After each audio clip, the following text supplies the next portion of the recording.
Numinous Podcast with Carmen Spaniola.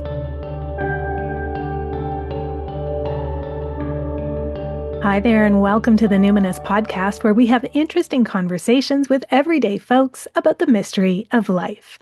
I'm your host, Carmen Spaniola, joining you from the lands of the Insilkshin-speaking peoples of the Okanagan Nations, where I live on our garlic farm on the outskirts of a small town known as Summerland, BC. As my friend Asteria declared recently, now is the time for conclusions. And my friends, there are so many things I wanted to be finishing up before the end of this year, but each intention I've had has been met with one roadblock after another. I'm sure many of you can relate. And it just seems like I need to accept that I'm just not going to accomplish all I wanted to accomplish. And it's not the right timing, You can't push a string, So I, for one, I'm going to do my best to practice embracing the stillness of winter, embracing retreat, quietness, incubation. I'm going to try to slow down my productivity metabolism and just become as soil-like as possible. I want to become the fertile soil in which my winter dreams will hibernate and seeds of spring will grow. And, part of the magic of wintertime is its connection with the dream time. So I'm going to try to drop into my dreams, drop into my creative, crafty energy this winter. I have some writing to do for my book on contact nutrition. I have some visioning to do for things I want to do around the farm and with my office and with other projects. I also want to learn how to make hooked rugs. There's a group in town of ladies, very intergenerational, that gets together on Thursday afternoons, and they make hooked rugs. I want next year to be giving people hooked rugs. I feel like that would be very cool. I also want to put more time into positive reinforcement training and liberty work, groundwork with my horses. And something that I know about myself now at the ripe age of 50 is that it can take me a minute to slow down my pace. And it's not just my pace of working, it's like my pace of living, my pace of being. And it's been dawning on me recently that maybe I do have a bit more capacity than the average person. And not just because I'm a white woman with low financial overhead, more or less, relatively, and a partner who takes care of a lot of the domestic labor. And I have an adult child, even though they need a lot of care. It's not like I have little kids running around. And my relationship is mutually supportive, so I don't have that as an energy drain on my vitality and my ambition, having, the dead weight of patriarchy around my neck. But even beyond all that privilege that I think gives me a lot of capacity, I think maybe I'm a bit more type A than I realize, and also just have a pretty high rev when it comes to projects and getting things done. I don't know. What neurotype is that? When you can see the big picture and be really creative and multifaceted in your vision and scope, but then you can also translate that pretty instantaneously into the micro level of lists of processes and tasks and activities and timelines that would put that vision into execution mode, and kind of keep multiple arms of multiple projects all moving forward to their deadlines at once. I think that is a thing I can do and have always been able to do. I've been thinking a lot about my adolescence and teen years lately, and kind of recognizing I think that's always been part of how I work. Big picture thinker, but also micro level executor. I can do both those things. Anyway, I also think though, so there's the nature of it, but here's another aspect. I think part of what makes it possible for me to work at a highly productive level is my astro magic practice. And if you're newer to the show and you may not have heard my Astro Magic mini-series. It came out in 2023. It's a 7-part series where I and my guests detail the ways in which we work with the planets to live a life of astrological and like spiritual alignment. So there's a whole mini-series if you want to know more about what Astro Magic is. We get pretty granular about it, 7 different episodes. I'll link to them in the show notes here. But I really firmly believe that one's life becomes easier and creative energies flow more smoothly and opportunities flow more freely when we live out our birth chart, our astrological chart. Like when we're living in sync with the planetary cycles, I experience myself and I see in others, and I believe we are just less likely to feel frustrated or be blocked. I'm not saying that never happens. As I said before, it's actually happening to me now. Because of course, there are things like, it's not about control. It's about like flowing with easily recognizable hazards. And like, I knew that these things were coming, but because I tend to live in a way that's pretty well synced up with the heavenly bodies, like I could anticipate these roadblocks, these setbacks. I just didn't think they'd feel quite so bad. I didn't think they were quite so absolute. I think I hoped that they'd be a little more flexible. But no, they've been hard boundaries, hard stops, hard no's. Anyway, regardless, I knew some things might come up. And so when they did come up, I was able to more quickly, I think, just stop fighting against them and just recognize, okay, these are limiting factors. And now I get to do my inner work to accept them and self-soothe and just like move forward on this new trajectory. I spent probably a lot less time than my natural inclination in resistance problem solving, like trying to do workarounds. I definitely did a little bit of that. Might have been a little bit of bargaining, but I also just think I had a similar experience with another form of very specialized astrology when we were deciding to relocate from Victoria to Summerland.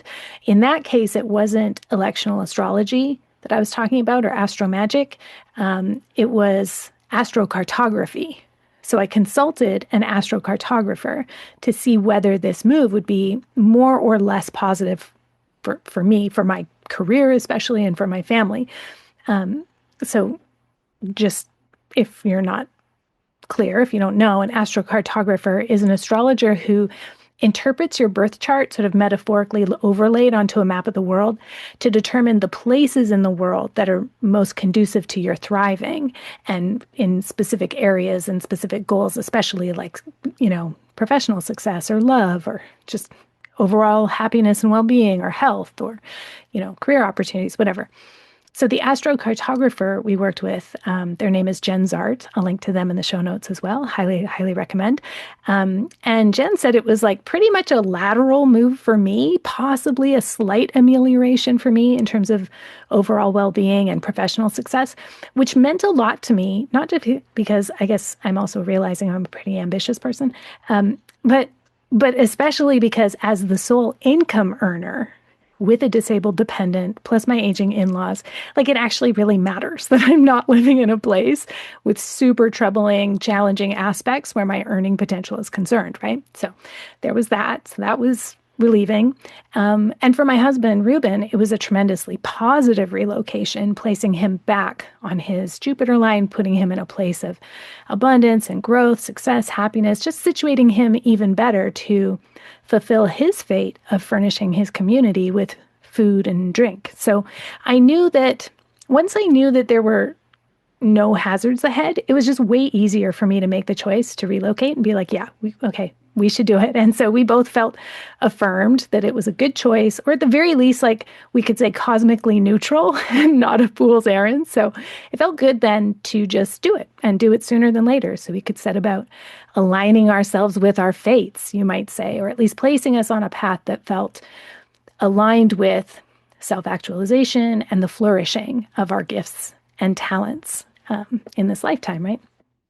So all of this to say, I find electional astrology, which is the topic of today's show, but these kinds of specialized astrology, but especially electional astrology, it's just not only endlessly fascinating to me and spiritually enriching, but also extremely practical and useful for daily life and decision making and energy saving in decision making for issues and projects, both big and small. So I've worked with three different electional astrologers, all of whom I've loved, but two of them are no longer taking clients, or at least at this time, not taking new clients.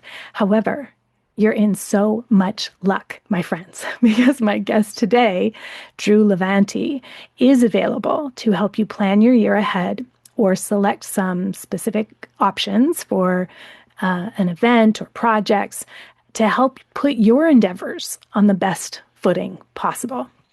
Drew is an electional astrology rooted in the Cascadia region of the Pacific. They weave the mystic, the mythic, and the mathematical roots of astrology. They ally with the archetypal cosmos and your own guides to help you soulfully and practically navigate the times at hand. Drew's very evident love of philosophy. You're going to hear it's so juicy to listen to for me, but his love of philosophy, history, and myth permeates his astrological career from his research to his long-term client relationships and also his professional collaborations, including his collaboration with one of our previous podcast guests, Kristen Mathis, who was one of the guests during the Astro Magic mini-series, episode 203 on Venus and the Orphic Hymns. Drew and Kristen have co-led programs and co-appeared on a number of podcasts discussing ancient astrology and the Orphic Hymns. So for this one, my friends, make a pot of tea, not just a cup. You're going to want some warm-ups. This is a conversation to savor both philosophical and practical, spiritual and mundane. Again, endlessly fascinating. I am delighted to welcome Drew Levanti to the show. So, Drew, what identities do you lead with?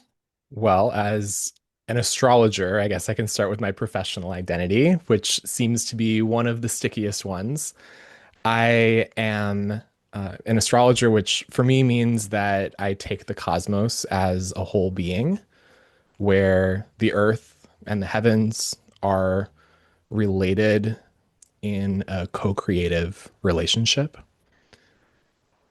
That is a pretty sticky identity for me, as I said. And I guess another sticky identity is the identity that my blood gives me, which, maybe a political identity. I feel like this question is kind of getting at that as well.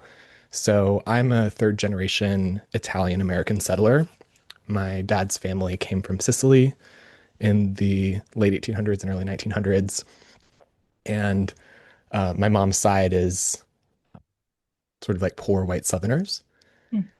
And yeah, I feel very much more connected these days to through my astrological research and the sort of historical angle that I take to that to my paternal ancestry, because it turns out that a lot of the traditions that I'm interested in have a lot of resonance in Sicily. And so I'm still uncovering a lot about what my relationship is to that place and the practices of that place, the spiritual practices.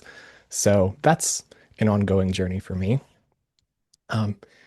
And, as a water rising sign, in astrology, or at least the way that I practice it, I very much think about the ascendant sign, the rising sign, as a marker of identity.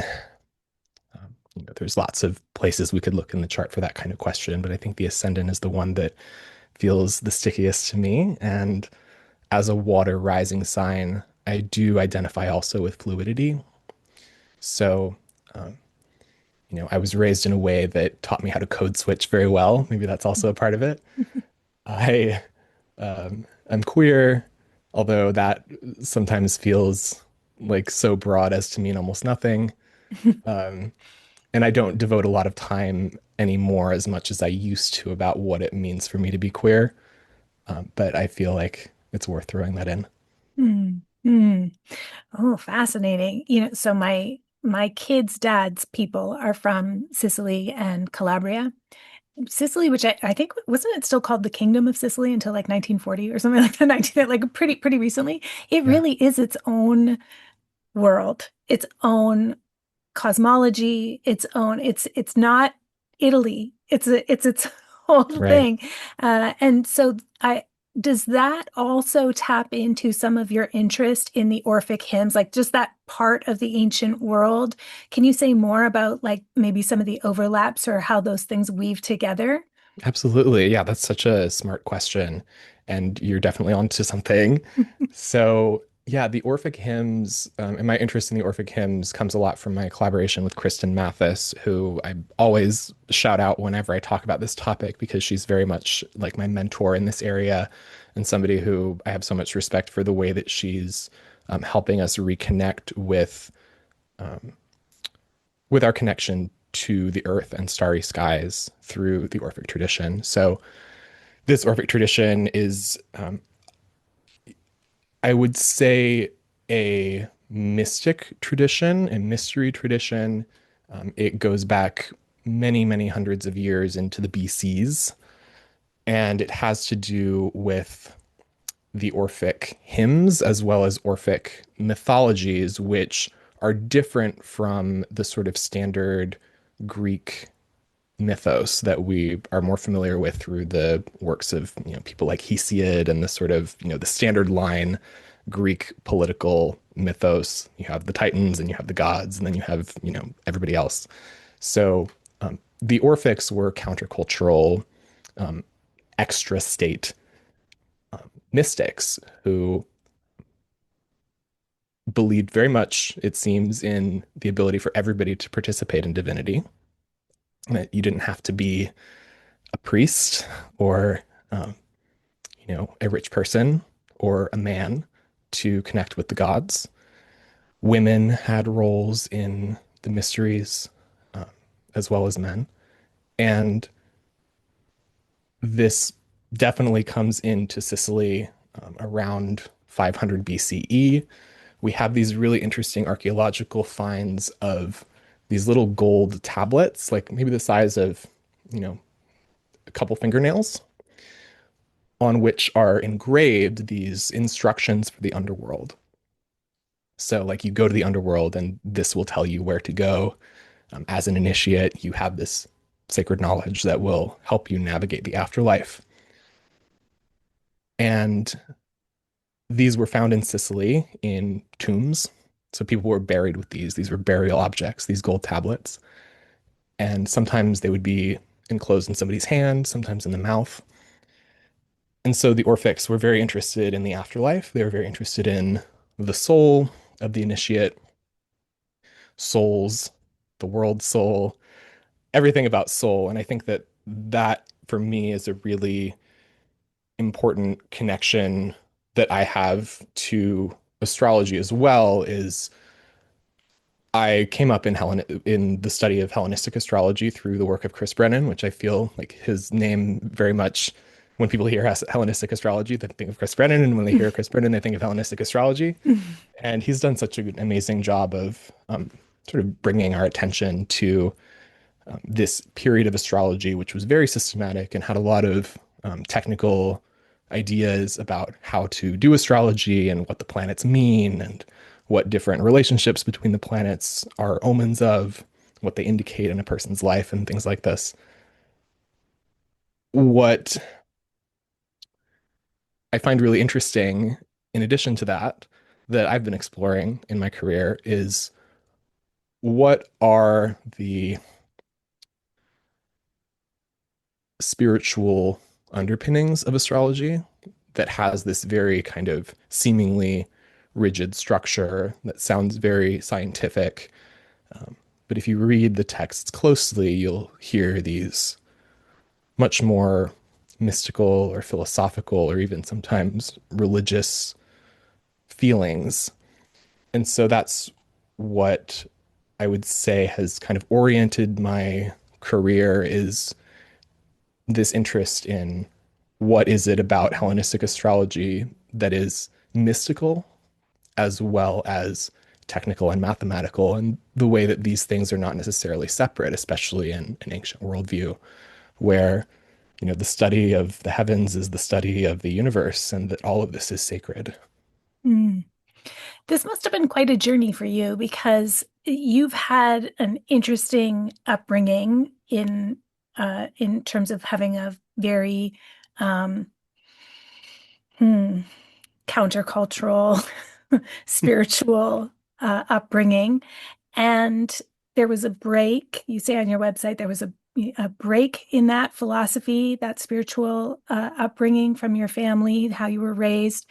But now being back into this world where, as you say, there's the mathematics of astrology, but then also the magic of Mhm. and really, like, when I say to people, astrology, this is my religion, this is my astro magic is my religion, I'm like, haha, joking. But I do have feelings about it that are like, oh, it feels biologically wrong in my body to miss a date that is Mm. important, or it feels, it does feel what I would imagine, a religious zeal is like. So I don't know if it feels that way for you, but it seems like this must have been quite a journey to have been. Can you talk a little bit about how you were raised and what you've had to do to come back into a personal relationship with spirituality as you have now? Yeah, that's such a rich question. I think that, I've had those feelings too. And I think that, as far as missing a day or feeling, mm, feeling like there's an opportunity. And, I feel like that is probably not the answer. I think that having the answer is sometimes thinking that we know is Mm, seemingly necessary, but. Can be very misleading. mm, So I, as an astrologer, people ask me things about what to do and, what do I see that they don't see? And,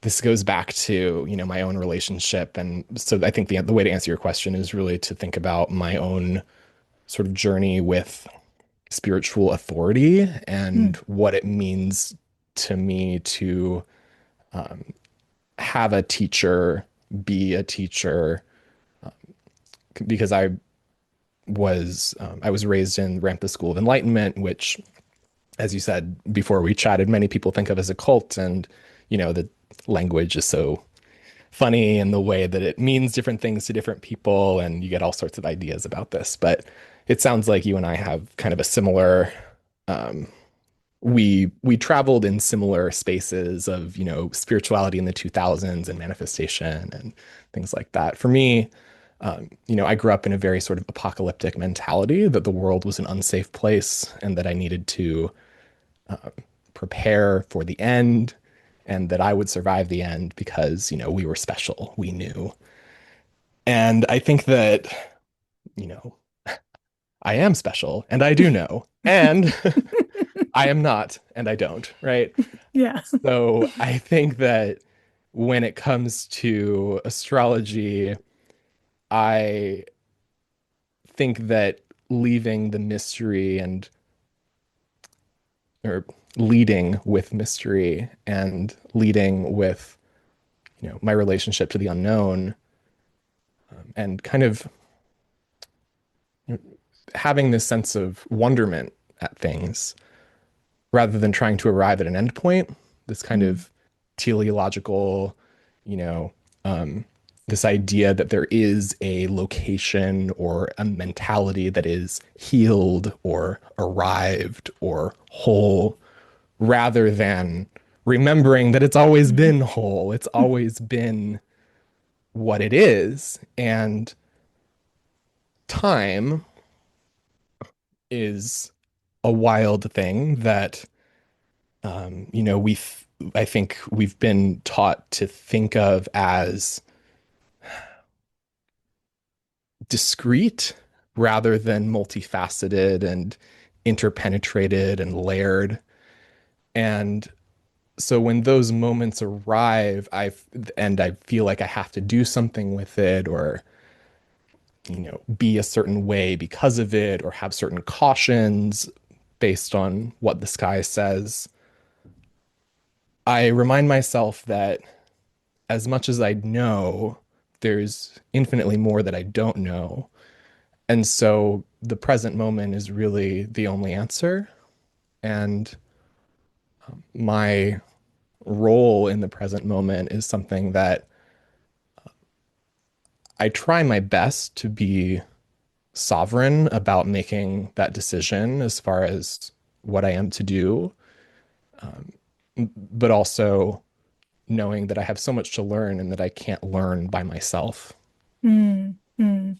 Yeah, as you were speaking, that word sovereignty was coming up for me. Like, good for you for working to, I mean, maybe this is a bit strong, but like, I'm going to say restore your own spiritual sovereignty after being raised in like a very high demand community with very, I guess I would call it like a narrow focus in terms of, so good for you for not allowing that to sour your relationship with your own spirit and your own participation in the unfoldment that, as you say, could have so many different manifestations. So Yeah. And I, I'm really, I, I also want to say like, um, I'm grateful, like I'm grateful for the things that have made me who I am, mm, So mm, it's, I can to have regret. It's the kind of like no regrets kind of thing, but no regrets about the things that I didn't even choose, right? Because I do think totally.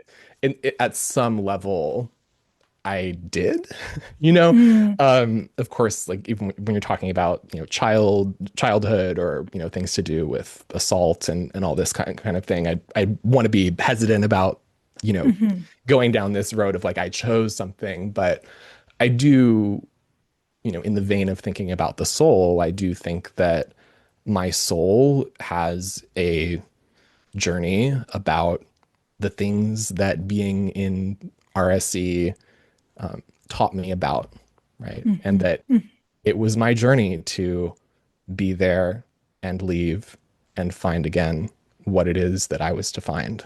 mm.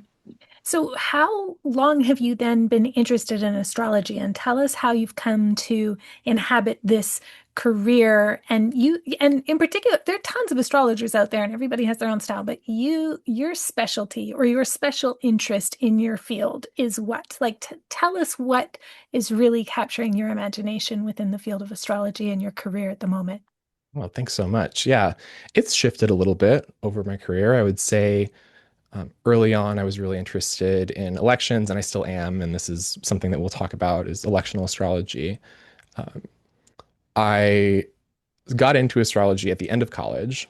So I was graduating, and that spring before my graduation, I just went down the rabbit hole, and nothing was ever the same. I was in school for anthropology, and I remember there was a podcast I was listening to where one of my favorite anthropologists was talking about her journey into anthropology and how she said that she started studying it because it felt like she could study anything, being in anthropology. And I feel very much the same way about astrology because it is, similar to anthropology, it's the study of people, but it's also the study of the world and the cosmos and events and collectivities and History. dreams, Yeah. history, yes, Yeah. everything. And so I think that having something so broad was something that my mind really craved at the time. And I guess it maybe always has to be able to, you know, span the microcosm and the macrocosm, like jumping between scales. This was very much this sort of style of anthropology that I was um, in touch with when I was in school, based on the sort of history of the discipline and how it has been over the last few decades, really thinking about, this condition of the global and what it means to have like a global society or a global culture or, pretenses of those things and how that interacts with our sort of local and particular existences and, the resistance against and the politics of all of this. So I was in a much more kind of political headspace, politics in the broadest sense of the word in college. And then I think I just kind of got a little tired of it actually, because it was, its own way of thinking about spirituality. But if you go and read some contemporary anthropology, it's like, wow, these people are like just mystics, really, but they're, kind of couched in the academy in ways that, I found interesting for a while, and I still do in some ways. But I think that astrology kind of became something for me to take up that felt more aligned with, um, you know, my own journey, I guess, to just put it very simply, but still having that kind of ability to look at the microcosm and the macrocosm and jump scales. And so, in terms of how this became a profession, I mean, as a Scorpio rising, got super obsessed with astrology, and I had a job working retail after college that I would, have lots of time to chat with my coworkers, and I was just looking at everybody's chart. I would get everybody's chart that I could, and my first reading that I gave was for one of my male coworkers who had just gone through a breakup, and the kind of like post breakup reading where it's like, just tell me that that we're going to get back together, you know what I mean? And he like went to a psychic too and had given her a bunch of money, and I was like, oh no, this is not it. uh, but there were a lot of things that were happening at that time that in Chicago, where I was living at the time, to um, I just got connected with this local astrology group, and I started attending every week for these meetups that were hosted by my friend Kelsey Tortorici, who doesn't live in Chicago anymore, but we were there at the time. And there was just this sense of community and, having a shared language that was really satisfying for me, especially having left school and not having that same sense of intellectual community, which is something that's always been really important for me. Probably going all the way back to RSC, to be honest. Just kind of like being in a community of ideas is such an important practice for me. And this astrology group in Chicago, they encouraged me to come with them, or several of them who were going to the Northwest Astrology Conference in the Seattle area. And that's actually where I grew up, right? Attending RSC in the outskirts of, or, like an hour and a half outside of Seattle. And I was able to go. In fact, that March of 2019, I got laid off from my job. And this was a couple months before the conference. But with all of this extra time that I had, and I've had some unemployment um, benefits that I was able to use, and I signed up for Chris Brennan's astrology class, and I ran through it in like a month. um, and I got called back to my job right before the conference was happening. And I asked my boss, I was like, hey, I'm really happy to be back, but I just booked this thing. Is it okay if I come back a week late? And then, at the conference, it was just like, I mean, anybody who's been an astrologer who hasn't been to a conference and then goes to a conference, it's just this whole like thing that is very difficult to describe, of like meeting people who finally get it and who have this same obsession. I guess it's kind of like any fandom in a way, where it's like, oh, everybody's as into this as me, and I can just kind of be myself and be free and all of this. And somebody joked to me, my friend Scarlett from Australia, who was there, she was like, you showed up and you were like this fully formed Hellenistic astrologer. And I like felt very fiery and cool about that. And, I was meeting people there who, I'd been listening to for a long time. And it was just so cool. I met Austin Kopic, whose class I teach in now. And I met Chris, and I met so many people. And that kind of, a year later, I basically quit my job and started doing astrology full time. So it was pretty quick, I would say. I wouldn't recommend that everybody have so quick an on-ramp to professionalizing it, but I did. And, I feel like I've made positive impacts on plenty of people's lives. So I feel good about it. I do think that, the economic conditions and uh, I just feel like a lot of us have internalized this idea that if we are spending our time on something, we need to make money from it. Mm. And, there are necessities to do with that. So I have all of the space for people to have their own journey with, taking a passion and turning it into money.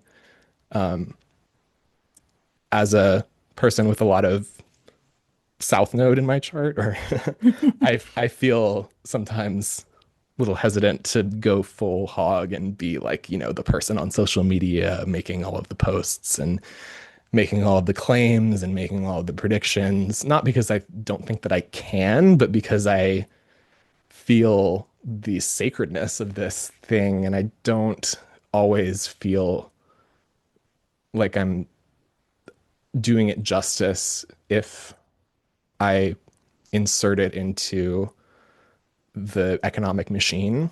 Mm, And hmm. yet I do, right? Like Right. this is I my mean, it's business. nice work if you can get it, though.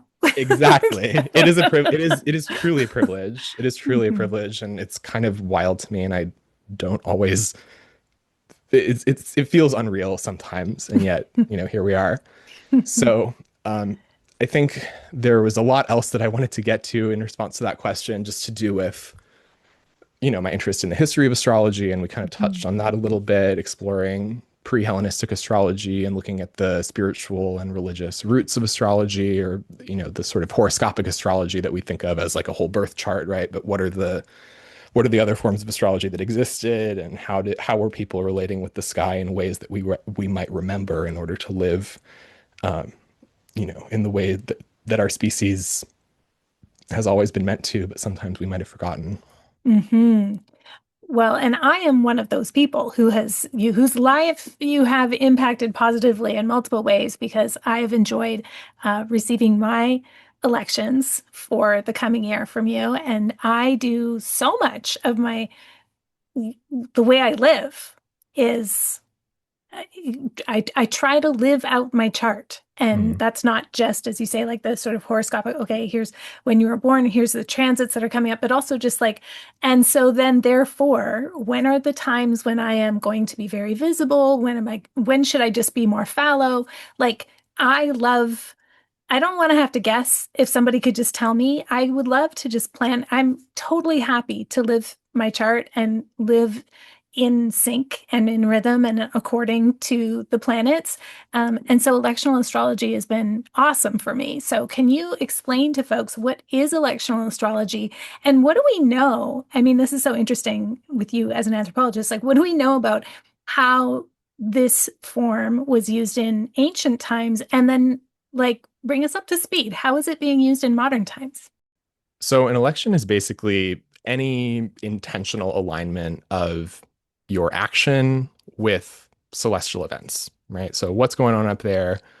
What am I going to do that is aligning with that?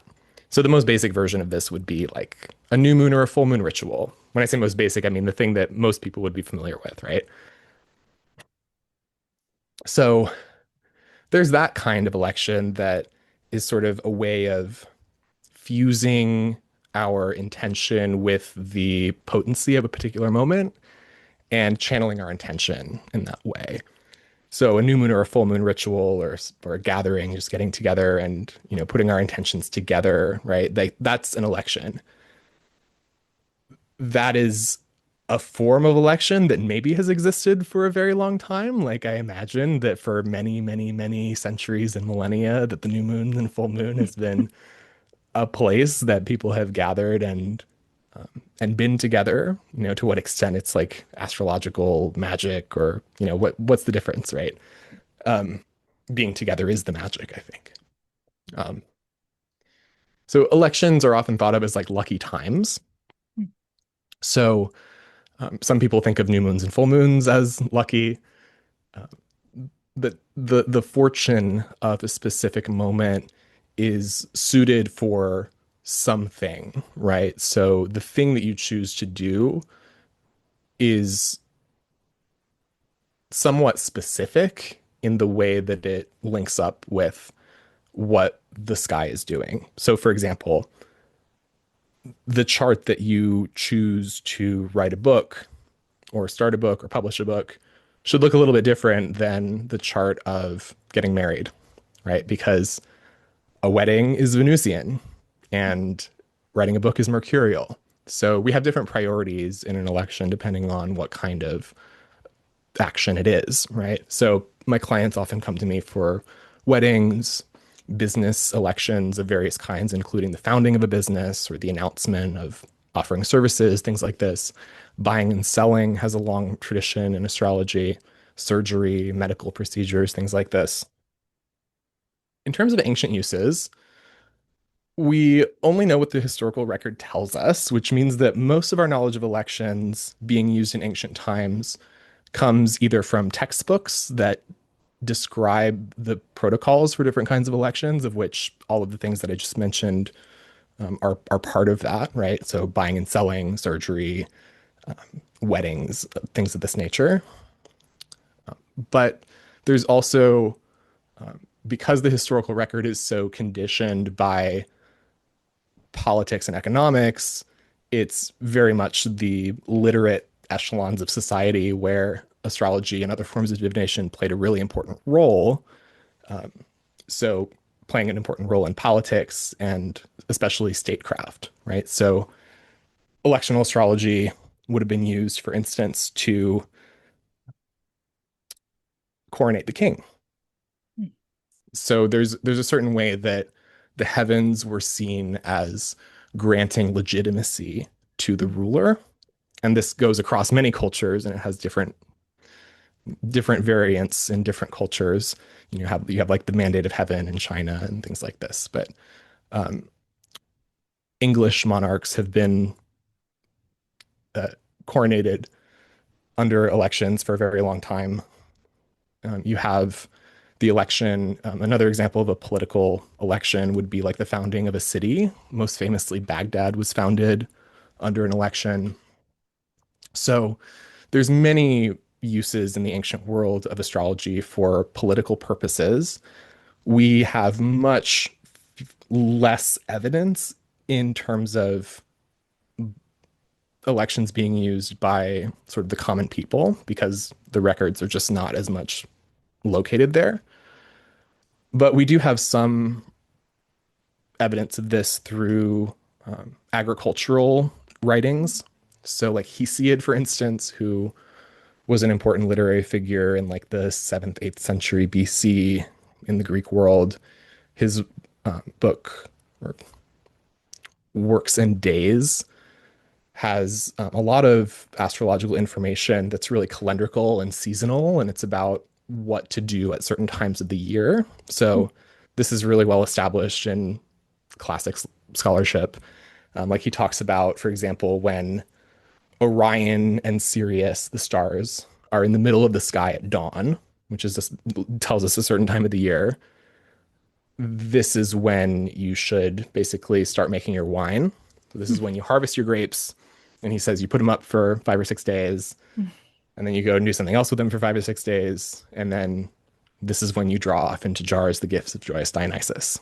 Yeah. So, yeah. So I think it's important to distinguish that within all of these kinds of elections that I've described, there's different kinds of things happening here, right? So you have the sort of Hesiod style or even the new moon, full moon style, which is sort of universal in a sense, meaning this works no matter who you are. The sorts of elections that I do for clients are not like that because you have a nativity, right? You have a birth chart, and this birth chart gives us a foundational context for what is to be considered favorable. In other words, what's a lucky day for you, Carmen, might not be a lucky day for me, Drew. Although, because we have a lot of things similar in our charts, is probably more overlap there than not. um, so I think this is actually important to bring up because it's a common misconception about elections that people often think universally about fortune and misfortune, lucky days and unlucky days, but of course, it's very unique to our own intersection with time, which is described in our birth chart. So, this is an emphasis that I do in my practice where I don't put out my like elections for the year, so to say, because it's really important to know what your birth chart is and how that intersects. So the offering that I have that you've come to me for a couple of times now is a look at the year ahead through the lens of elections and thinking about and locating certain days and times, all the way down to an hour or a minute, that appears to be very fortunate for your specific birth chart.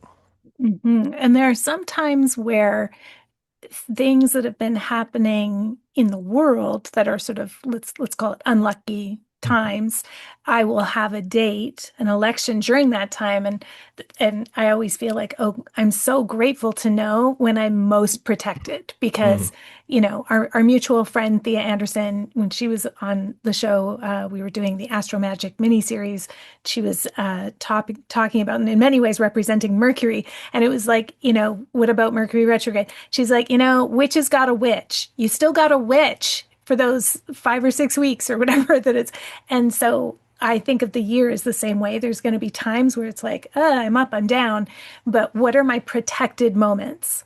So I can conserve my energy and just Mhm. like not waste my energy fighting against the greater powers and just be like, well, I know when my window of opportunity is, and everything outside of that, we're just, rolling the dice and see how it goes. But sometimes I do have a lucky moment, where it's like, oh no, that happened with my book, The Spirited Kitchen, where it was like, oh, it's coming out during like a pretty bad time for lots of different reasons. But then actually, it was like a Venus Cazimi and it was like right near it all just kind of worked out. And I just felt like I was under the mantle of Venus Mm. and it ended up being super successful. So, Yeah. this is why we love it. So tell us, like, you're like pouring through the whole year with a fine-tooth comb right down to minutes. What are you looking for to determine a good or strong election? Like, if you had like, okay, here's my kind of top 3 or 5 things that I would want to see to be like, this is a good moment for you. What are you Mhm. looking for? Yeah. So it's a few things. There's the election should look like the thing is happening successfully. And if you're only familiar with an astrology or using astrology in a way that's for like introspection or personal gnosis or like recurring psychological shapes that you find yourself in, then it might be difficult to imagine like how a chart could look like the success of a certain action, right? Mm. But these are the tools that ancient astrology gives us, specifically Hellenistic astrology gives us, that there are a few factors that we can use to assess the fortune or the misfortune of a certain moment.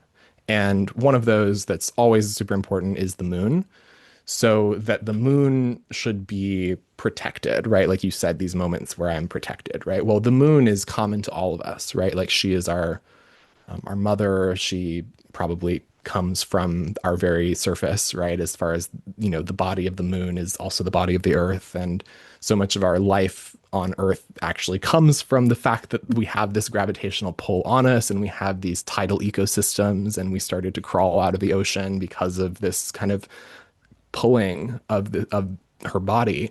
So she is common to us all. And so the moon in any election should be protected, meaning configured to or conjoining, like coming to the same place as Venus and Jupiter. Although there's Venus and Jupiter are not as beneficial for every person. And so this is where the personal side of it comes in. And you really have to know what is fortunate for me. And so that's what I help people do. And that's a big part of my teaching as well on this topic. So after the moon, the next thing would be the ascendant. So this is important for if you are choosing to do something at a specific hour. It's not always necessary for everything that you need to choose an hour to do something, but it is kind of the most classical way to do things. You pick a day with the moon and then you pick an hour with the ascendant. So the rising sign of the moment that you choose is a way of sort of locating the identity of the action, if you will, or sometimes the sign there and the ruling planet of that sign describes like the kind of agency that we assume, the type of character that we are possessing within that moment. So, for example, if Mars is ruling the first house, if it's like an Aries or a Scorpio rising, and then I look to Mars in the sky to see what it's doing, maybe like right now it's Mars in Capricorn. So, this would be a fortunate place for Mars to be. It's the sign of his exaltation. And so we bring all of these technical considerations into it that I won't like, get fully into here. But basically, you want the ascendant to be fortunate, and there are many ways and kinds of fortune that can be bestowed onto the rising sign. For example, if Venus is in the first house, or if Jupiter is in the first house, or if the ruler of your natal rising sign is in the first house and it's strong in some way. These could all be things that we'd look at. So the moon, the ascendant, and the third thing, which is very, well discussed within the tradition, is whatever planet is the most pertinent to the kind of action that you're doing. So earlier I mentioned like Mercury and writing, or Venus and relationships, or getting married, or something like that. Every activity belongs in some essential way to a specific sphere. And there's often overlap, right? Like not everything is so discrete, right? Mhm. But, if I were going to start a religion, for instance, or if I were going to do something really important in the vein of spirituality, I would want to make sure that Jupiter is pretty strong in the chart. Or if I wanted to have an effective administration of government, I would make sure that Saturn is very strong in the chart, right? I would want the structure to be stoic and cold, right? Unless I want a different kind of structure for my administration, but we'll see how long that lasts, right? So those are the three main things: the moon, the ascendant, and what we could call like the planet of the matter Mm. to be important. And then on top of all of those things, the natal considerations, which Mm. gets much more complicated. And I don't think that a podcast is really the best container for that discussion. But knowing that it's important at least is a good start. Hmm. Well, and I think what I hope to convey to listeners is that this, I mean, when you're talking about math, this is math and strategy. This is the engineering of the spirituality realm. This is like, okay, we have to take all of these things together. We're trying to create a stable structure of this action. And so what's all the math we got to Right. do? You have to be able to like see the pattern. So this is why there aren't that many electional astrologers, and also why, you know, God forbid, in the rise of AI, people think that they can just like plug it into Chat GPT or something like that. And it's just like, no, please ChatGPT is stop. good at a lot of things, but it's not very good at astrology. Right. Right. And Also, so, like, it makes me realize too, this is a bit of a tangent, I guess, but the the way that those models get the astrology that they spit out, if you ask them a question about astrology, it comes from things that people have said, right? And it just makes me right. realize, like, oh, like the internet. Yeah, Like, true. not to be like, judgmental. Like I very much appreciate just the act of thinking about the stars and the heavens and how it matters, right? Like I'm I think more kind of open-minded than maybe some of my colleagues about like what counts as good astrology, but there are a lot of things that the more I practice, the more I'm like, actually, that's not what Mercury and Leo is like, like people and I that's actually one of like my hobby horse placements. Like people will look up their Mercury and Leo placement and they'll be like, well, I'm actually kind of quiet. Like Mm, I'm actually not like the loud person at the party or the confident speaker and things like this. And I found that it to be super interesting. Just this kind of thing comes up when you really get to know the world through astrology rather than knowing astrology through the world. Like it's mm, when you put your experience first and you kind of just notice instead of having these preconceived notions that sort of mm, color the way that you perceive, right? And it's never one or the other, I should say. But you realize that if you start your astrology and your interpretations from the theory, you often end up just with illusions, really. And then mm, you continue to see your illusions because there is an element of confirmation bias that can come in. But then you get to know people, right? And you see, like, oh, actually, Mercury and Leo people tend to be actually pretty reserved and want to make sure that they're kind of saying the right thing sometimes. And mm, it's actually, there's an element of exploring confidence and my own my centering voice or the thing that I want to say, right? But it's not usually the thing that leaps out, right? mm, So that's just my hobby mhm. horse placement that I like to talk about. But if you put Mercury and Leo into Chat GPT, it's going to be very stereotypical. Right, right. Formulaic. Yeah. What do you absolutely not want to see about an election then? Like if an armchair person like myself who, I might have something come up, I don't have a good election round, or something has to happen at a certain time or on a certain day, and I'm like trying to figure out the time, maybe. Like there's, things I'm trying to do to always ameliorate bad situations. So let's Mhm. say I can go and look at some transits, or I can go and sort of try to choose what are some things that you're like, if you want good luck and you want the infrastructure of success, if you see this, it's a hard no.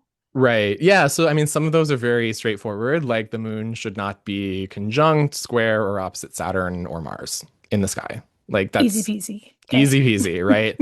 And if you can pull up the chart of the moment, right, you can see is the moon and doing any of those things, and those are pretty hard no's, especially if they're by degree, right? So like, Mars at zero Capricorn as it is now, and if the moon were at like zero Libra, that would be a very close square. But even if they're just in those signs, there's still a dynamic there that can be really troublesome for the moon to be able to manifest things in a way that is stable and enduring. So the moon really has to do a lot with how things can be made manifest and nourish into being, birthed. The moon is the planet of flux, and so any kind of change that we're seeking to instill in our lives, like that is the moon's job, is to facilitate change. And so we want changes that have a stability to them. And so Venus and Jupiter are planets that help stabilize, especially Jupiter, but Venus in different ways. And then you have the moon. I'll bring in a natal consideration too here, just to kind of like titillate people a little bit. If the moon is opposing the natal moon sign, so you and I, Carmen, have the moon in Leo. And if I'm doing your year ahead elections, you will see zero, absolutely zero moons in Aquarius. Even if one of the best elections for the year that year happened to, like in a sort of general or universal sense, like, oh, this chart looks good in a general way. Even if that chart has the moon in Aquarius, it will not be in your personal lineup. Mm. Because it's just the contrary side of our own sort of way. And so I often think about electing for an individual as like, what does this person fit with? Like Mm. what is going to feel comfortable? How is this person going to feel in their element? Hmm. It's quite an intimate thing when you put it that way. Like you really know, like you know a lot about me. You know, how is Yeah. that when you're doing elections? Like, how much of the time are you thinking about it as you're like doing dishes and stuff? Because there's like yes, of course, there's here's what I'm seeing, but then as you say, there's this like personal consideration of okay, well, here's what Carmen's goals are. This is kind of here's her vision for her life, or this is the type of person she is. Like how much do you kind of get to a few options and then you're kind of going on vibes based on your intuition of what you know about me and the whole natal chart? Yeah, I mean, intuition definitely plays a role. I think there's a there's a few very subtle like checks that I have in a chart that like if I'm sort of at a tie between two, there's a few things that are probably too complicated to explain, to be honest, at least in this form, that I look to kind of break the tie, if you will. And yeah, I mean, astrology is in my mind all the time, definitely. I mean, it is and it isn't, right? It's kind of weird.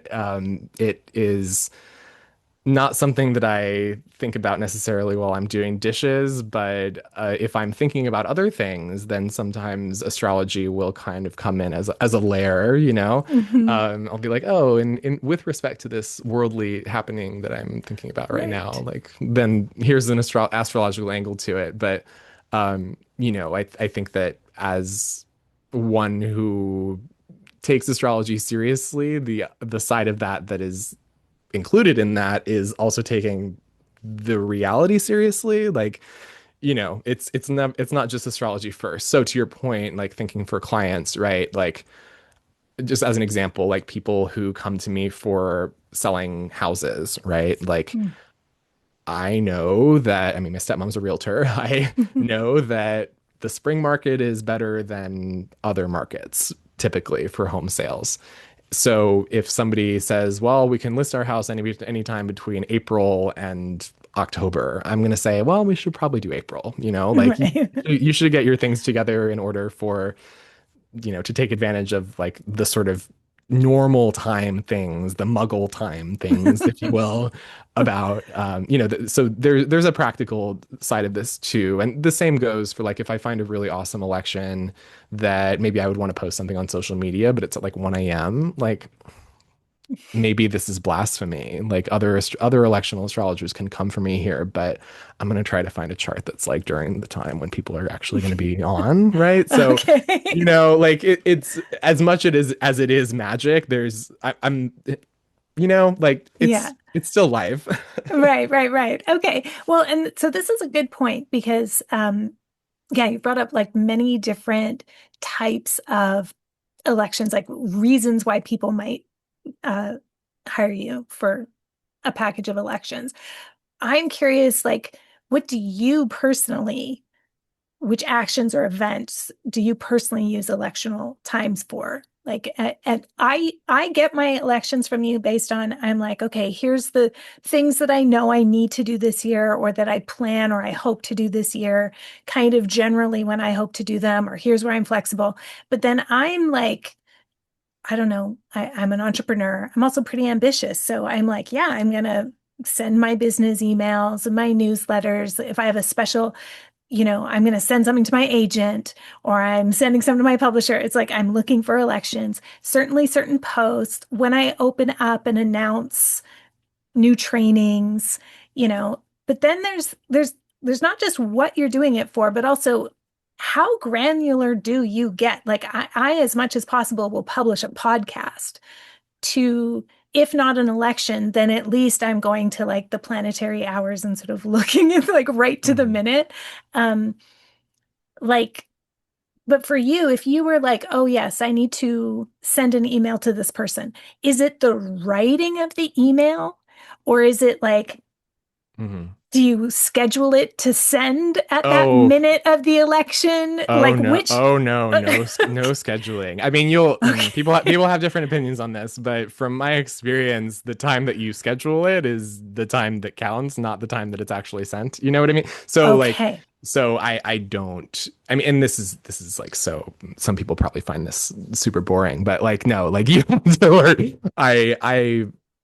I think it's when there's the point of no return, right? Okay. Like whatever is the point of no return with something. So when you're writing the email, it's you haven't passed the point of no return, right? Right. There might be some times that are more suited to writing, but that would be where I bring in like the planetary hour more, right? Like if Mercury's in decent condition, I'll use the but I actually don't even do that, but I'm just saying in theory, like Mhm. that's planetary hour is more of like an activity, kind of like doing the thing that I need to do. But what I elect in my own practice is like anything to do with public communications. I Okay. make a point to I mean, it's not that intense, to be honest. Like for me, at least at this point, like I'm not really dissecting charts super heavily if it's just sort of day-to-day stuff. Like I'll look and I'll be like, oh, it'll be better in an hour, Right. right? Like, oh, the rising sign is not great right now, or just not suited to it, right? Or Mhm. in an hour, Mars will no longer be on the midheaven, and I know that Mars on the midheaven, though there are certain things that I would use it for, especially for me as a very Marsy person, I am not going to do it for this thing that I know could be contentious, and so I kind of want to like decrease the odds that it'll kind of rub people the wrong way. So Mhm. any kind of public communications and just communications in general. And this is actually interesting because I think about this sometimes how our our historical moment and the kinds of things that are deemed important are sort of belong to this time, right? In a way Mhm. that, if I went back 500 years, I wouldn't be obviously asking people, what time are you going to send your email? I want to check the stars, right? So it's interesting to me how this is kind of an open question for me, or just something that I continue to think about is like how much flatter is our sense of timing and the importance of, or what counts as like an important action, how much flatter does that get in like a technological world, or I should say like a Mm. digital world, you know, Mhm. because from it's always like pressing send, right? Like Yeah. that's when I consider it to be elected. And so that this is Right. kind of like a puzzle for me is like, well, what's at stake there, you Right. know, in thinking about like the click, like when that makes reality, you know? So Mhm. there's a part of me that is suspicious of that in a way, and yet I still Mm. do it, right? Right, right. There's like a little bit of spellcraft that happens with it that because technically it's sort of like you could have drafted everything, you could have done all the work, and then you're just like watching your like Hmm. looking at the watch, watching the clock, and then it's like, okay, and Yeah, post.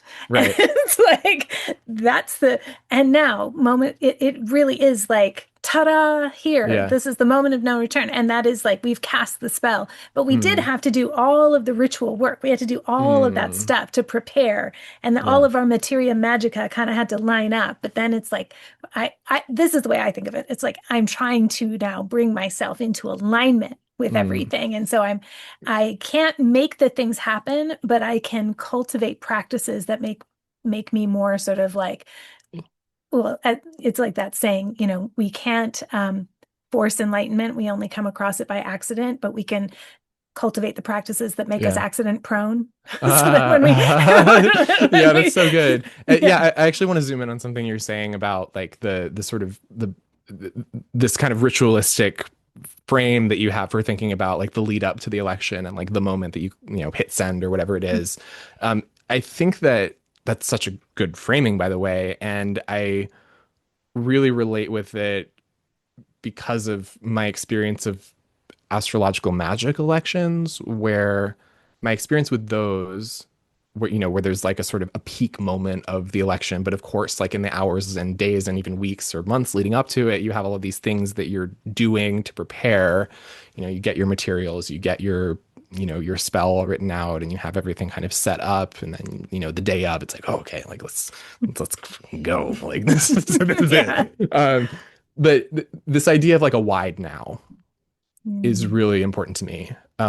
And I think that in contrast to that sort of reduction or flattening of time into like the moment of the send or the click, I think that an alternative or overlapping way that elections function for me is that it kind of widens each moment to mm, contain everything that leads up to it, right? Where mm, it's been my experience with astrological magic elections that basically the moment that I kind of spiritually commit to a chart that's like in, you know, a month or 2 months or whatever, when I spiritually commit to it, it's like I am now in that now. Like the now mm, of that chart is now a being that I am inside of, mm, right? And there are other beings inside of that now too, right? And those would be the people that I'm going to come across along the way, and the sort of the angels, you know, in human and non-human forms that are going to, you know, enlighten me to the meanings of this moment that I've chosen. Like, for example, years ago, I did a Venus Jupiter working that was really one of the main materials was apples.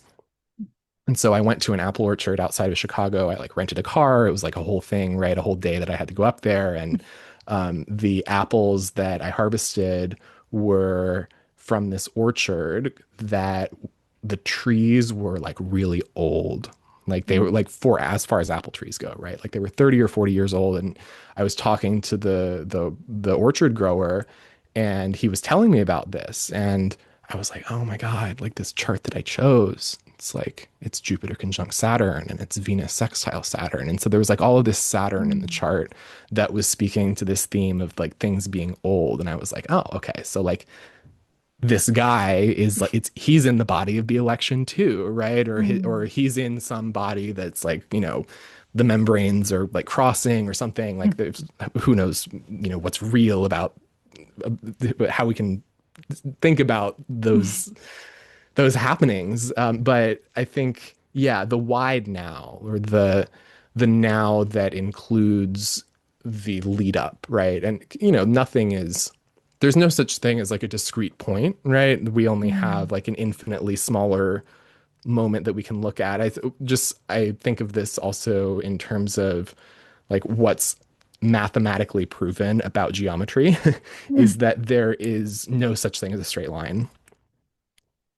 Just like there's no, I mean, we can kind of theorize about there being like a point in space, but how small is the point? That's not really a good question because a point is kind of without space and yet it exists in space.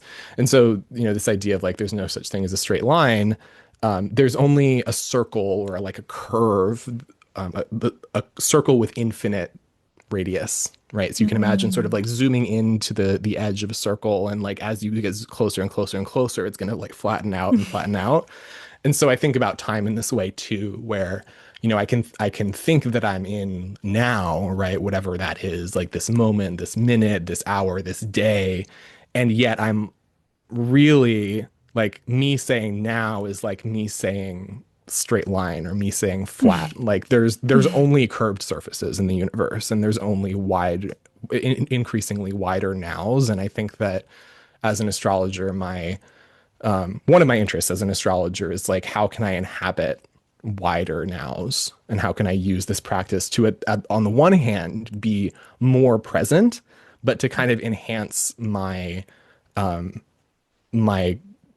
I don't even think it's cognitive, but it's more like a spiritual awareness of interconnectivity, and that my being is sort of more than the I, right? But that I am a part of these other bodies, or in relationship with these other bodies that exist in a much more kind of curved Mm. universe. That was beautiful. Thank you. I see it and I feel it, what you're speaking of. Thank you.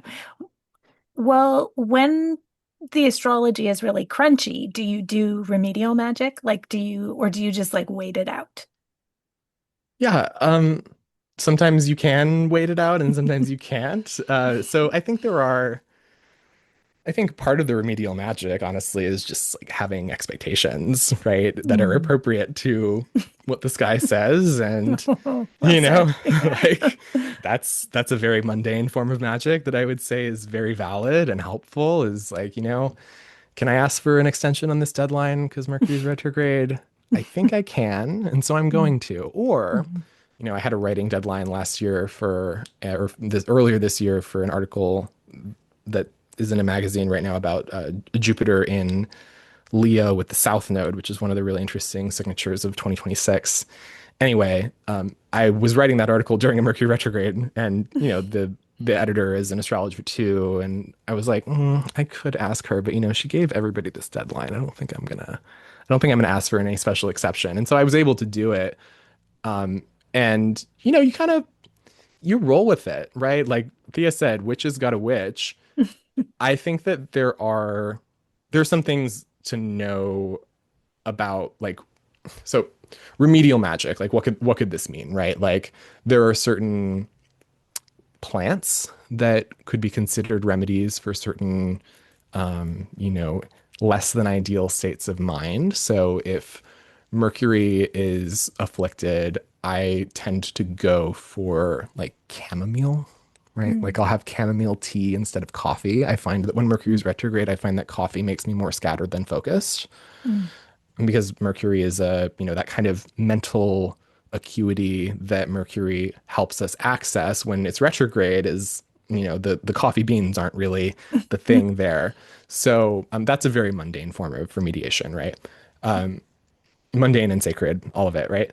Mm. But additionally, if, say I have to write something and Mercury is retrograde or conjunct Saturn or whatever, there might be some other planetary body that I feel is sort of overlapping in what I have to do. So if I'm writing and I feel kind of unconfident or something, maybe the sun is in good condition right now, and I can sort of draw on a more solar kind of power that will help me write confidently or have a certain Mm. sort of intellectual clarity.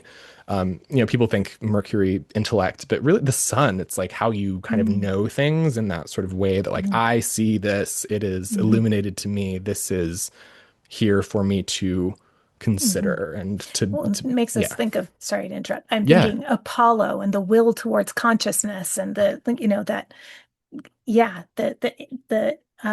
light, the illumination of the intellect and all that. Yeah, Yeah, that makes and total sense. also with Apollo and poetry, right? Like Hmm. this is also helpful, right? So whenever, Mercury is really good for sort of uh technical language and putting things in a way that really kind of paints a picture.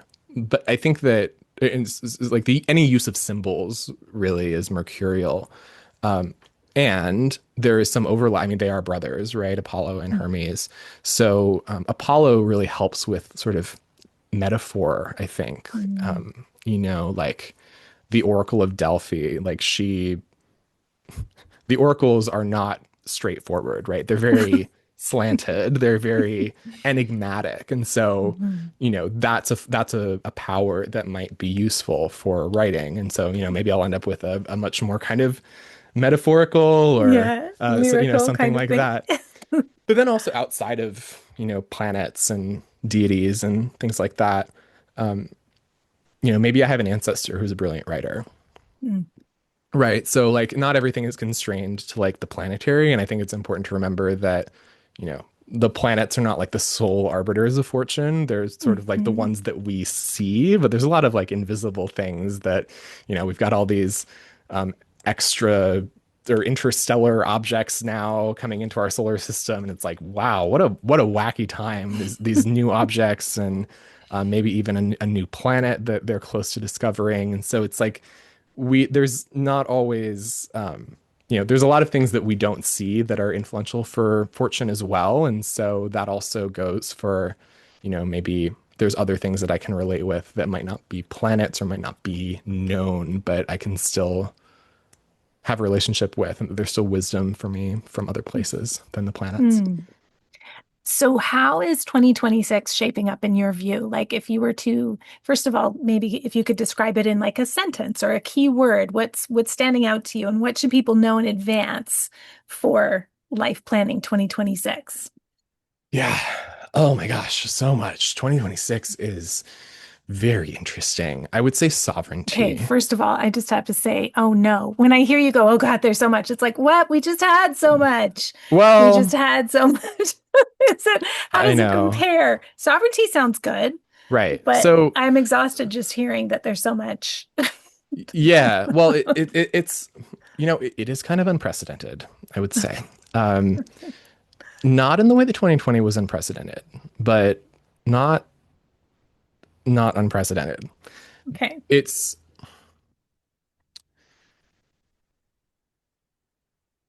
so think about like the wild wild west. Like that's kind of where we're headed. We're headed into the wild wild west is what I would say. And um, in that context, there is a lot of, you know, you have the image of like the cowboy or whatever, and all this mythos of that sort of frontier world, which I don't want to like, put value in or anything, but Reify, yeah. right. But just this idea of like, there, like, you think there are rules, but the rules are kind of not working, or you kind of have to be sovereign, right? A couple years ago, I had a heart circle with some friends here in the Bay, and one of my friends said, cavalry isn't coming. We are the cavalry, right? And so the energy of 2026, there's so much fire. And fire is combustible, obviously. It's kind of like it lights things on fire, things burn, and it's untamable, right? And so there will be there'll be many ways that this shows up in different scales, different dimensions, but the idea, so for example, like the idea of being ungovernable is very much coming up, with Saturn entering Aries conjoining Neptune, but it's also like being spiritually ungovernable. It's like don't fall into the traps of right and wrong so much, I think. I think that this is a very strange time. And it's stranger than we can even imagine right now. But it is the beginning of like an era, I would say, of the same era that was being prepared by the crumbling that was 2020 has been being birthed from 2025 and into 2026. 2025 was like the birth canal, had all of this water in the sky. Jupiter is still in Cancer, Saturn is still in Pisces, but those two outer planets are moving into fire signs. Saturn's moving into Aries and Jupiter is moving into Leo. Saturn in February and Jupiter in the middle of the year, like sort of in the early summer. And so this movement from water to fire is like from the birth canal into the world, right? And this world is new, it is unruly, it is chaotic. I think that sovereignty is something that we need to practice in addition to courage, in addition to, as ever, interdependence. And so something that I'm thinking about, like, or I was thinking about in with this word sovereignty is like, how does sovereignty relate to interdependence? Because it sounds, or I think it would be very easy to kind of make those into opposites, right? Where like you have Mhm. sovereignty on the left or the right, and you have interdependence on the other side. And I don't think that it's that way. And in fact, I think that with Uranus moving into Gemini, it's kind of been dipping into Gemini for the past year and will be fully in Gemini for the next 7 years. It is a time where we cannot think in opposites anymore. And if we try, we will be trapped. Mhm. Don't think in opposites. Think in wholes or continuums or what is my sovereign idea or being? What is it that I am? Fire cannot be spelled without I, right? And so there is this like this, and I'm so hesitant to like use this kind of individualist language because, but it's not that really, like, because so much of our sort of problems in our culture, I think, come from this, the sort of the individual and this sort of cult of what one does, and it has all these like economic and political implications, da da da da da, a story as old as time, or capitalism, whatever. But I think that the I is very important this year, and to like, I can't tell other people what to do, right? And when I try to make other people do things, I am outsourcing all of my power. And I think this year will, and going forward, I think that there's a lot of this that is not just this year, but I think there's a lot of initiation this year into the themes of the I and the sovereignty of one's own mind, one's own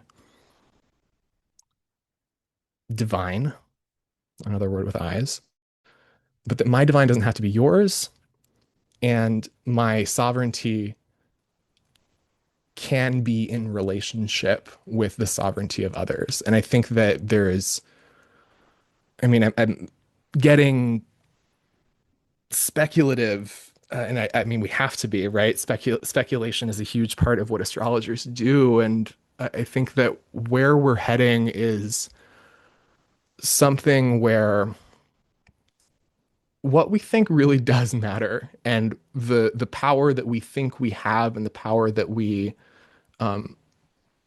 allow ourselves to inhabit within ourselves is going to be the new world, right? Like, we are not alone, and we are sovereign. As you're speaking, I'm thinking about how there's a certain place in our own maturation, not only as an individual, but as a community member, as we try to be the adults in the room and the elders in the room. And it's that we recognize the ecological self, Mm. the self that is woven into every other thing, every other person, Mhm. the ecosystem, the ancestors, the animal, the seen and the unseen. Right. As you were saying earlier about like the wide now and how Yeah. there's no straight line. There's just these kind of like these, it seems flat, but it really is a curve. Right. It's It's like, the it wide seems like eye. it's the wide eye. Exactly. And so like, I,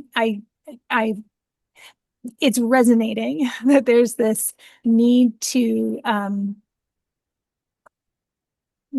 shift the away from the binary of like my sovereignty Hmm. places me independent from you, instead of saying my sovereignty is reliant on your sovereignty. It's like a very consent based kind of model of Yeah. like, we can all fully be ourselves when we actually can all fully be ourselves. And Hmm. so I can also see how there's a need to figure out um the kind of the coexistence piece as a person who's now like I've moved from the city to a rural environment. I live in a very conservative, politically conservative space. I'm recognizing that although much of my life is lived online, what is truly my ecological self is like, who is here to help us in a wildfire? Who are my Hmm. neighbors? So who am I taking cookies to this winter to say, hey, thanks, tractor mechanic, for helping us out when we needed you. Hey, thanks, you Hmm. know, scrap metal guy who came when I was in a pinch, like, hey, thanks, lady who owns the gravel pit who, helped me out and gave me a good price. Like, you are actually, I need to know you and you need to know me. And I need to know what you care about so that I can protect what you care about. And the hope is that that is my protection as well, even Hmm. though you're more conservative and kind of look sideways at my kid and you deal like that kind of stuff. It's like we have to be able to figure out how you feeling safe and me feeling safe are not mutually exclusive. We have to Yeah. figure out where our sort of big tent is on that. And I'm not apologist, like don't get me wrong. Hmm. I definitely, as you say, we have to be courageous and maybe take some intimacy risks and also be able to seek to connect across those differences. But I will feel much more safe and much more sovereign if I know who everyone is that's around me and what Hmm. they care about, and they know what I care about, and we can agree to respect those things. It Yeah. doesn't always work. So I'm not trying to be Sure. apologist, and I don't want to be totally centrist. And anybody who like follows me or listens to Hmm. me or is on Instagram knows that I'm not apologist. I'm not talking about like people that are fundamentally trying to threaten my rights or my kids' rights or anything like that. But I do think we have to figure this out in very practical terms. Yeah. So Yeah, yeah. and I think that that's so well put, and I completely agree. There's, I think reactivity is really dangerous in this time with Saturn moving into Aries conjunct Neptune. It's like, what am I reacting to really? Like, I think there's a lot of distortion that is sort of a feature of our time.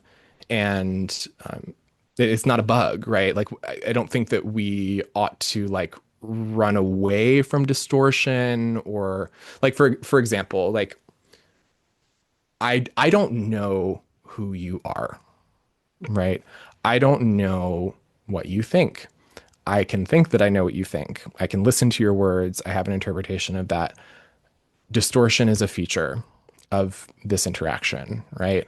It's not a bug. I don't have to, or the more that I pursue a sort of pure view of reality or your internal existence, the more I'm likely to end up pulled out of right relationship.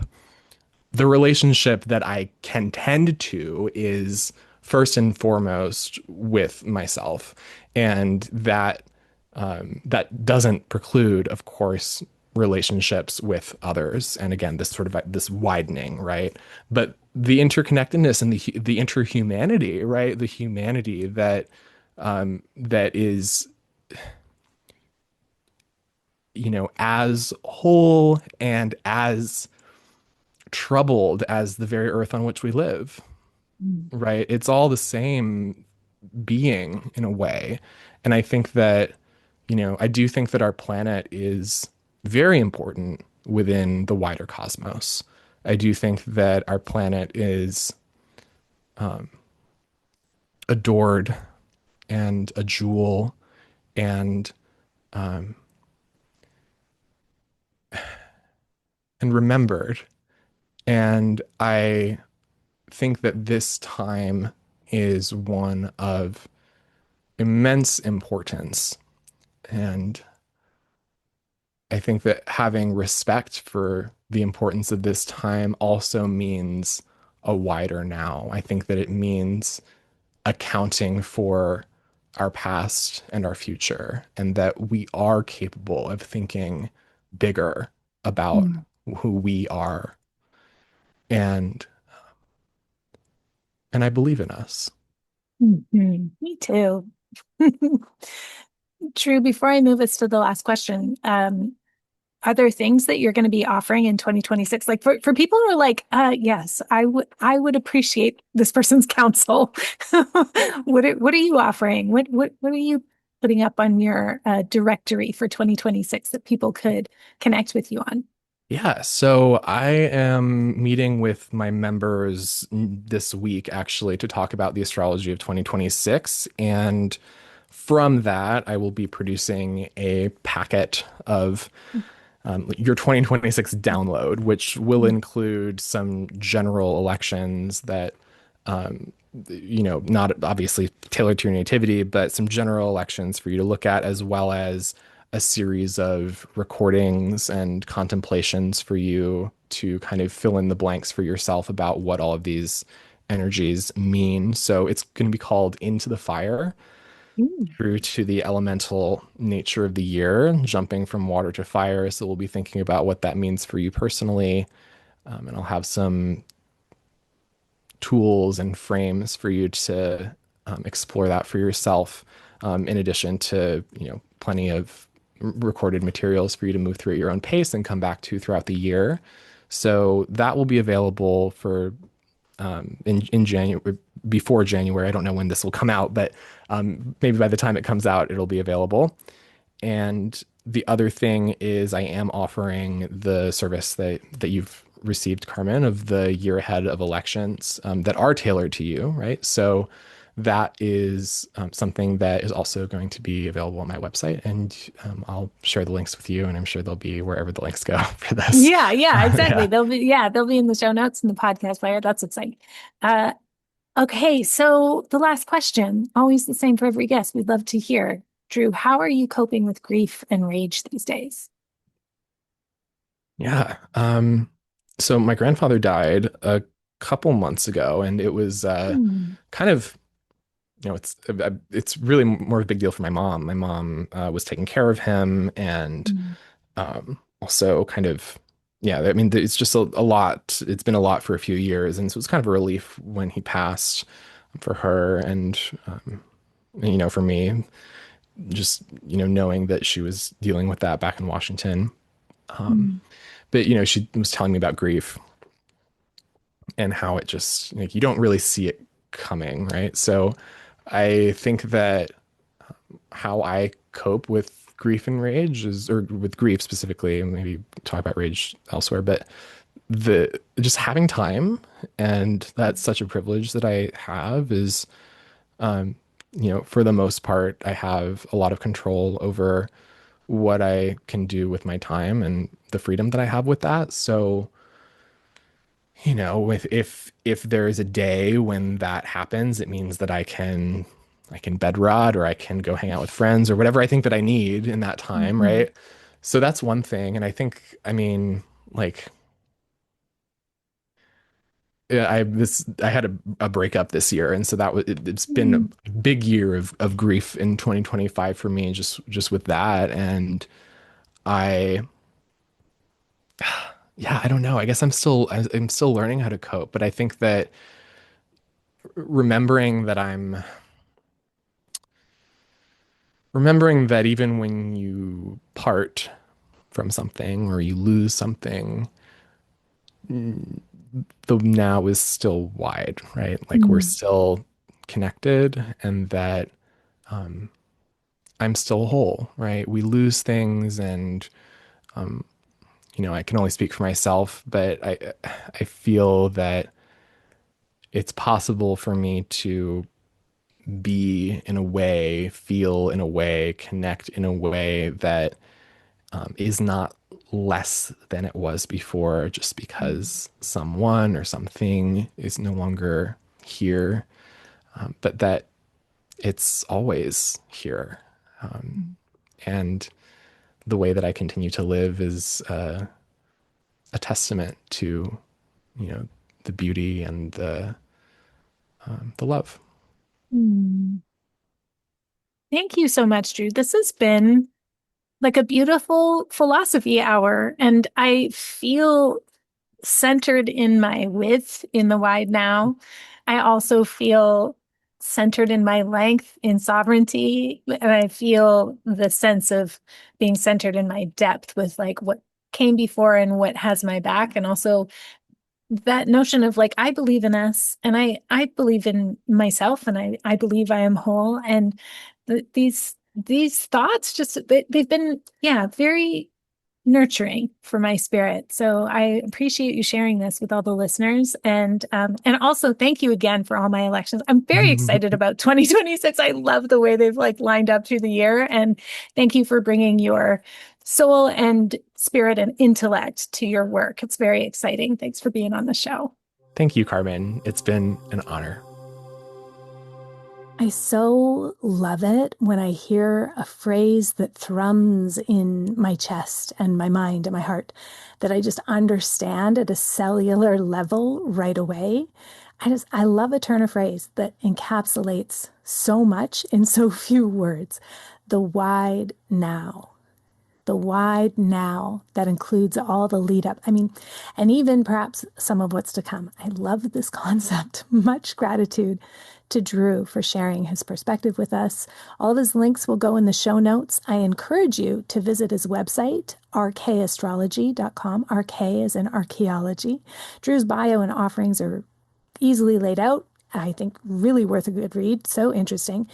I know for some folks, it's a big investment to get a whole big package of elections. But for someone like me, who's using it to plan so much of my business, so many projects, it's really, really worth that investment. It just takes all the guesswork out of my timing, of like when offerings should happen, deadlines, it's always so useful. And it's always a pleasure working with Drew. My elections have been very successful for me, and I just feel like he really understands me, what I'm trying to do with my life, and is applying his good judgment and intuition on my behalf. And I'm so grateful for that. 10 out of 10, highly recommend working with Drew. And that, my friend, completes the 2025 season of fresh new episodes of the Numinous Podcast. We'll now shift into a seasonal holiday rhythm with a replay of the Yuletide miniseries, 18 short-form episodes to carry you through an animist, anti-capitalist Christmas. We love it.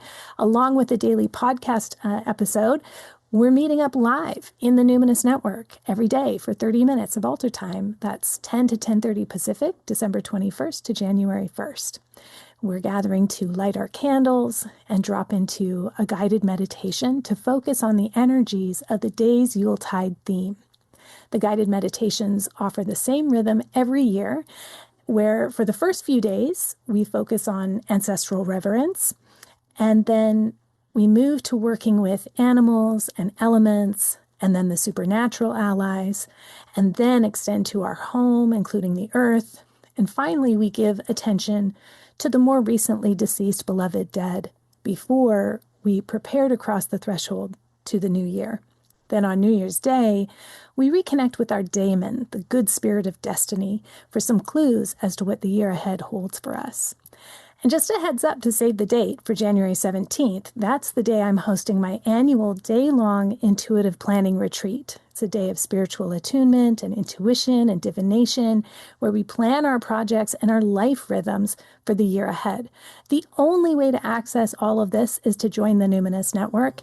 You're welcome to join just for 1 month, and then leave after that. There's no pressure to stay. In fact, it's kind of like homecoming to have people pop back in just for a month around Yuletide. We're happy to see it, happy to have folks back. Learn more and sign up for the Numinous Network at carmenspagnola.com. CarmenSpagnola. Until next time, take care.